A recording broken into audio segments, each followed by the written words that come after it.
ঘরের বউটা যদি ভালো হয় তাহলে একজন বেকার পুরুষও প্রতিষ্ঠিত হয়ে পড়ে। আর ঘরের বউটা যদি খারাপ হয় তাহলে একজন প্রতিষ্ঠিত পুরুষ মানুষও চোখের পলকে ধ্বংস হয়ে যেতে পারে। হ্যাঁ, ছেলেদের জন্য বউটা আসলেই ম্যাটার করে। ঘরের বউটা যদি ভালো হয় তাহলে দেখবেন একজন বেকার পুরুষও ধীরে ধীরে সফলতার দিকে এগিয়ে যাচ্ছে। কারণ একজন জীবন সঙ্গিনী শুধুমাত্র পাশেই থাকে না, বরং তার অদৃশ্য শক্তি দিয়ে স্বামীর সকল হতাশাগুলো দূর করে তাকে সফলতার দিকে নিয়ে যায়। স্বামীকে ধৈর্য দেয়, সাহস যোগায়, তার খারাপ সময়গুলোতে ধৈর্য ধরে তার পাশে থেকে সে সময় মোকাবেলায় সাহায্য করে। ফলে ছেলেরা ভেতর থেকে অন্যরকম একটি শক্তি অনুভব করে, আর এই শক্তি তাকে ঠেলে সফলতার দিকে নিয়ে যায়।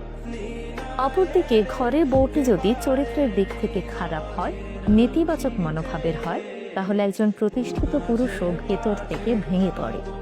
প্রতিনিয়ত সন্দেহ, অবিশ্বাস, হতাশা এই জিনিসগুলো তাকে ভেতর থেকে দুর্বল করে দেয়। ফলে তিনি ধীরে ধীরে তার কর্মস্পৃহা হারিয়ে থাকেন এবং জীবনযুদ্ধে অনেকটাই পিছিয়ে পড়ে।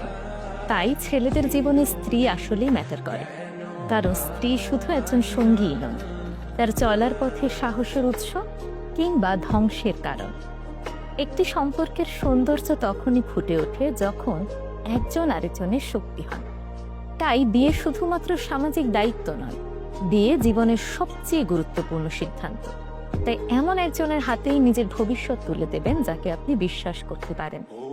এমন একজনকেই বেছে নেবেন যার কাছে আপনার স্বপ্নটা তার স্বপ্নের মতোই গুরুত্বপূর্ণ।